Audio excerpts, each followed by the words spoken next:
नमस्कार, न्यूज़ 18 का digital platform देख रहे हैं आप। मैं हूं आपके साथ प्रशांत कटारे और मेरे साथ मेरे साथी आनंद इस वक्त मौजूद हैं और मुद्दा बहुत महत्वपूर्ण है। जी हाँ, मुद्दा गाज़ा और इसराइल के बीच जारी युद्ध जो कि लगातार जिसमें मौतें लगातार हो रही हैं और वो मौतें हो रही हैं उन आम लोगों की जिनका ना तो आतंकवाद से कोई लेना देना है, ना ही हमास से कोई लेना देना है। लेकिन और इसीलिए सवाल उठ रहा है कि आखिर ये कब तक और क्यों। आनंद, सवाल इसीलिए बार बार उठ रहा है कि अभी जो खबरें आई हैं या कहीं अभी जो आंकड़ा है, करीब 60,000 से ज़्यादा लोगों की अभी तक मौत हो चुकी है। ख़ासतौर से जब से जो वो गाज़ा ने इजराइल के लोगों को बंधक बनाया था तब से लेकर अभी तक के संघर्ष में स्थिति आज भी सामान्य नहीं है। बीच बीच में छोटा युद्ध विराम होता है लेकिन फिर वही स्थिति होती है। और अब तो शायद लग रहा है, जो बताया जा रहा है कि सूत्र बता रहे हैं कि अब इजराइल की कुछ बड़ी ही प्लानिंग है। बिल्कुल, ये जो प्लानिंग है शुरू भी हो गया है और गाज़ा के सड़कों पर अगर या फिर गाज़ा के कुछ हिस्सों में अगर आप देखेंगे तो इजराइल के जो सैनिक हैं आईडीएफ वहाँ पर मौजूद है। और ये जैसा कि आपने बताया कि 60,000 से अधिक लोगों की मौत हो गई है और इसमें महिलाएं और बच्चे अधिक शामिल हैं। बिल्कुल।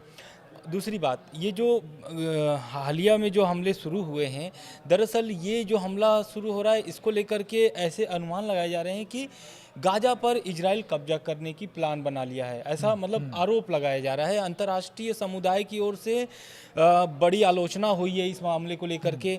तो इस पर इजराइल का बयान भी आता है। इजराइल बोलता है कि ये तो ऑपरेशन शुरू मैंने किया है क्योंकि फ़िलिस्तीनियों को, जो ज़रूरतमंद फ़िलिस्तीनी हैं उनके पास सामग्री खाने की नहीं पहुंच रही है। जो भी खाने की सामग्री, सहायता सामग्री जो आ रही थी वो नहीं पहुंच रही थी, उसको लेकर के ये अभियान चलाया गया है। लेकिन इसकी जब आलोचना होने लगी और ख़ास करके जब अमेरिका इस ऑपरेशन को लेकर के नाराज़ हो गया, तब जाकर के इजराइल ने एक तरीके से बोल सकते हैं कि बैठफूक पर आ गया था और एक तरीके से अपने जो आइडिया भेजे हुए थे उस मामले को लेकर के जो ऑपरेशन शुरू किए थे उसमें थोड़ा सा नरमी दिख रहा है। लेकिन जब ये ऑपरेशन शुरू हुआ था तो यही कहा जा रहा था कि गाज़ा पर कब्जा करने का प्लान इजराइल ने बना लिया है। और ऐसा भी अनुमान लगाया जा रहा था कि जो ट्रंप गाज़ा प्लान लेकर के आए थे उसी मामले को लेकर के लगता है कि इजराइल ने अपना पहला चाल चल दिया है। लेकिन जब अमेरिका नाराज दिखता है इस मामले को लेकर के, तब थोड़ा सा नरमी पेश करता है इजराइल। लेकिन मामला अभी यही नहीं रुकता है। दरअसल होता क्या है कि जब आईडीएफ का जो हमला अभी भी आईडीएफ का हमला शुरू है इजराइल पर, गाज़ा पर, ऐसा नहीं है।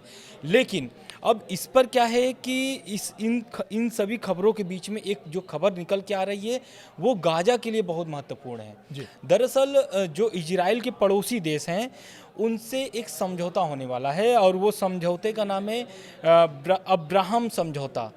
ये समझौते में बहुत सारे मुस्लिम देश हैं जो इजराइल से समझौता कर चुके हैं। लेकिन अभी जो दो नए देश शामिल होने वाले हैं उसमें सीरिया और लेबनान है। और ये जानकारी इजराइल के राजदूत ने बाकायदा दिया है और उनका बयान भी आया है इस मामले को लेकर के कि सीरिया और लेबनान ये दोनों इस समझौते को लेकर के तैयारी या फिर शुरुआत कर रहे हैं। इस समझौते में है क्या है अब्राहम समझौता जिसका जिक्र आप कर रहे हैं? बिल्कुल, इसके बारे में मैं बताऊंगा ज़रूर। लेकिन ये जो लेबनान और सीरिया वाला मामला है इससे समझना ज़रूरी है क्योंकि सीरिया में पहले से आप देख रहे हैं कि गृह युद्ध हो रहे हैं और दूसरा लेबनान से हिजबुल्ला का हमला हो रहा था। लेकिन अभी हिजबुल्ला से और इजराइल में जो भी लड़ाई थी वो अभी रुकी हुई है, थोड़ा बहुत बीच बीच में होता रहता है। लेकिन जो लेबनान वाला ये महत्वपूर्ण सब्जेक्ट है, दरअसल हिजबुल्ला एकदम कमज़ोर पड़ा हुआ है और एक तरीके से नकेल भी कसा है ईरान पर अमेरिका ने। तो उसके कारण से ईरान के जो प्रॉक्सी हैं हमास, हिजबुल्ला और हुती, तो थोड़े से तो कमज़ोर नज़र आ रहे हैं क्योंकि उनकी एक बातचीत शुरू हुई, ऑलरेडी चल रही है, बहुत सारी बैठक हो चुकी है अमेरिका और ईरान की।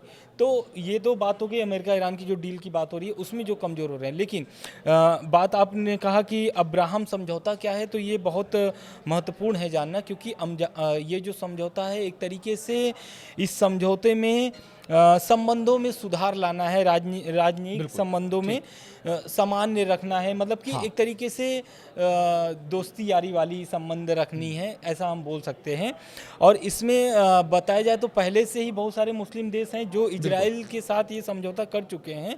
उसमें यूएई है, बहरीन है, सूडान है, मोरक्को है। तो ये जो देश हैं इसमें अब 2 देश जो और जुड़ने वाले हैं वो है सीरिया और लेबनान। लेकिन अब आने वाला समय बताएगा कि क्या ये समझौते पे हस्ताक्षर ये दोनों देश करेंगे या नहीं करेंगे, और समझौते का नतीजा क्या होता है। एक और महत्वपूर्ण बात आनंद यहाँ पर जो मैं ज़रूर, चूंकि गाज़ा पर फिर लौटते हैं, गाज़ा की स्थिति जो है वहाँ बताते हैं कि जो आपने भी जिक्र अभी कर रहे थे कि जो लोग मारे गए उनमें सबसे ज़्यादा महिलाएं और बच्चे हैं, जिनका कहीं इससे कोई मतलब नहीं है, इस वॉर से कोई मतलब नहीं है। संयुक्त राष्ट्र कहता है, संयुक्त राष्ट्र का ये दावा है कि वहाँ पर भूखमरी सबसे ज़्यादा हो गई, यानी कि जो बच्चे मर रहे हैं अब भूखमरी से मर रहे हैं बच्चे। और कुछ दिनों के अंदर अगर वहाँ पर पर्याप्त रसद नहीं पहुँचाई गई, खाने पीने की व्यवस्था नहीं की गई, तो 14,000 बच्चे कुछ दिनों के अंदर ख़त्म हो जाएंगे, और वो भी केवल भूखमरी से, कुपोषण की वजह से। आनंद, ये आप जिक्र भी कर रहे थे कि शायद इजराइल अब खुद व्यवस्था कर रहा है, लेकिन सवाल ये है कि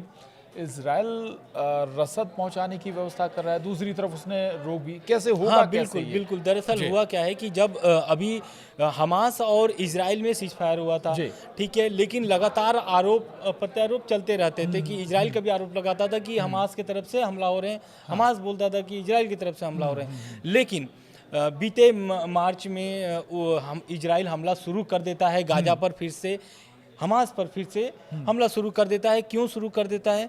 क्योंकि उनकी जो बंधकें हैं उसमें वो अड़ंगा लगा रहे थे, मतलब एक तरीके से नानुकुर कर रहे थे छोड़ने को लेकर के। ऐसा नहीं है कि खाली हमास के पास है इजरायली बंधक, इजराइल के पास भी फिलिस्तीनी कैदी हैं, तो उनको भी दोनों का आदान प्रदान हो रहा था। लेकिन हुआ मसला क्या कि जब सीज फायर का उल्लंघन हुआ और लगातार इजराइल हमला शुरू कर दिया, उस दौरान इजराइल ने एक बड़ा कदम उठाया था। जो भूखमरी का भी जो हम लोग देख रहे हैं संकट, वो वही बड़ा कदम था। इजराइल ने नाकेबंदी कर दी थी। यूएन की तरफ से, बाकी देशों की तरफ से जो भी सहयोग आ रहे थे, जो भी ट्रक आ रहे थे, खास सामग्री के ट्रक आ रहे थे, जो वो गाजा तक पहुंच ही नहीं पा रहे थे। इजराइल पहले ही रोक देता था। नाकेबंदी की वजह से वहां पर सामग्री नहीं पहुंच रही थी, खाने पीने की सामग्री नहीं पहुंच रही, खाद्य सामग्री, दवा, दूसरा बिल्कुल कोई भी तरह का सामान नहीं पहुंच रही थी। लेकिन अब उसके कारण से अब अंतर्राष्ट्रीय लेवल पर जब शर्मिंदा होना पड़ा नेतन्याहू को, तो अब नेतन्याहू ये फैसला लेते हैं, खास करके कैबिनेट, नेतन्याहू का कैबिनेट भी इस बात को लेकर के नाराज दिखी, और नेतन्याहू को इस पर मनाया गया कि नाकेबंदी आप करेंगे तो उसमें जो आम जनता है, जो आम फिलिस्तीनी है, वो उसमें पीस रही है और भूखे मर रही है।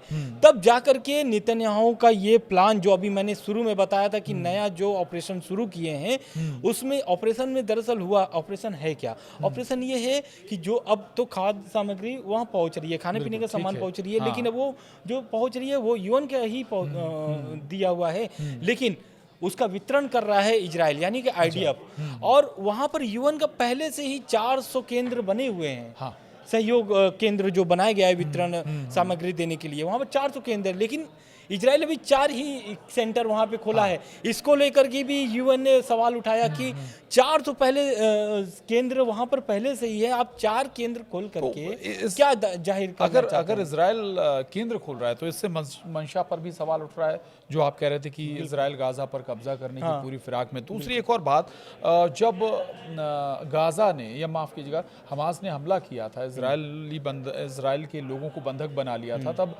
उसके खिलाफ जब एक्शन इजराइल ने लेना शुरू किया तो ये कहा कि ये मानवीयता के खिलाफ हमला है और इसलिए हम ये जवाब दे रहे हैं। तो अब जो गाजा में हो रहा है, क्या वो मानवीयता के खिलाफ नहीं है? क्या बच्चे मारे जा रहे हैं, महिलाएं मारी जा रही हैं, निहत्थे लोग, या वो लोग मारे जा रहे हैं जिनका ना आतंक से कोई लेना देना है, ना ही हमास जैसे आतंकी संगठन से कोई लेना देना है, जब वो मारे जा रहे हैं तो फिर ये क्या मानवीयता के खिलाफ नहीं है? बिल्कुल, देखिए खिलाफ है। और इसको लेकर के फिलिस्तीनी हमास का भी विरोध किए थे, इजराइल के साथ साथ हमास का भी विरोध किए थे, और हमास को लेकर के बोले थे कि आप गाजा छोड़कर चले जाइए। हमास को बोले थे कि आप गाजा छोड़ करके चले जाइए, क्योंकि आपकी वजह से ये युद्ध हो रहा है और इसमें आम व्यक्ति मारा जा रहा है। पहली बार ऐसा हुआ था कि गाजा में हमास के खिलाफ विरोध प्रदर्शन हुआ था। तो कहीं ना कहीं फिलिस्तीनी भी जान रहे हैं कि युद्ध से कोई भी अब समाधान निकलने वाला नहीं है। करीब 19 महीने से युद्ध वहाँ पर चल रहा है, लगातार 19 महीने हो गए हैं।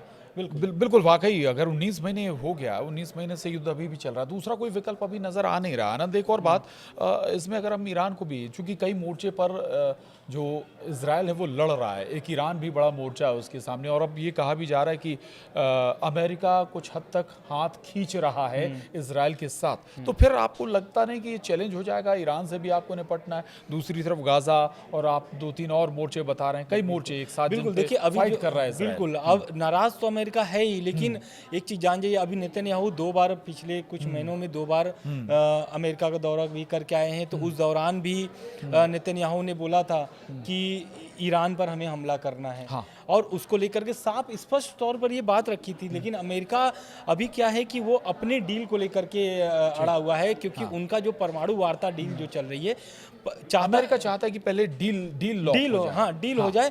और खास करके अब वो एक तरीके से ईरान पर हमला करने के पक्ष में भी नहीं है। वो नहीं चाहता है कि अभी ईरान पर हमला हो। लेकिन ऐसे कई खुफिया रिपोर्ट भी सामने आए थे कि इजराइल अब ईरान पर हमले करने की तैयारी कर रही है, और हवाई एक तरीके से अभ्यास भी शुरू कर दिया था, हवाई हमले के अभ्यास भी शुरू कर दिया था इजराइल ने। रह गई बात आप फिर हम गाजा पे लौटेंगे। बिल्कुल, गाजा पे लौटेंगे। जो अभी अब्राहम समझौते वाली जो मैं बात बोल रहा हूँ, उसको भी लेकर के कहीं ना कहीं अगर सीरिया और लेबनान से समझौता हो जाता है इजराइल का, तो कहीं ना कहीं ईरान की टेंशन बढ़ने वाली है, क्योंकि लेबनान में हिजबुल्ला का एक तरीके से ईरान का सहयोगी है। सीरिया पर ईरान बहुत पहले से नज़र बनाया हुआ है, बहुत सारे गतिविधि ईरान की भी हुई है। तो ये कहीं ना कहीं इजराइल तो इसमें फंस रहा ही है, साथ में ईरान भी। लेकिन जो ये समझौता है, इसमें गाजा को खास करके बहुत महत्वपूर्ण गाजा से मतलब गाजा के लोगों की चिंता, आम लोगों की चिंता यहाँ पर होनी चाहिए। संयुक्त राष्ट्र चिंता कर भी रहा है, और शायद वो दबाव भी है जो कह रहे हैं कि अब इजराइल भी रसद पहुंचा रहा है, वहाँ पर खाद्य सामग्री पहुंचा रहा है। चलिए खैर ठीक है, और हमें आशा करनी भी चाहिए कि कोई सॉल्यूशन ज़रूर यहाँ पर निकले। खासतौर से जो युद्ध चल रहा है उसमें तो हो सकता है लंबा चले आनंद, लेकिन लोगों की चिंता, लोगों की भूख, लोगों के लिए कम से कम जो बच्चे हैं वो कुपोषण से ना मारे जाएं, इतना ज़रूरी है। तो आज के लिए हमारी इस चर्चा में इतना ही। बिल्कुल, नमस्कार, धन्यवाद।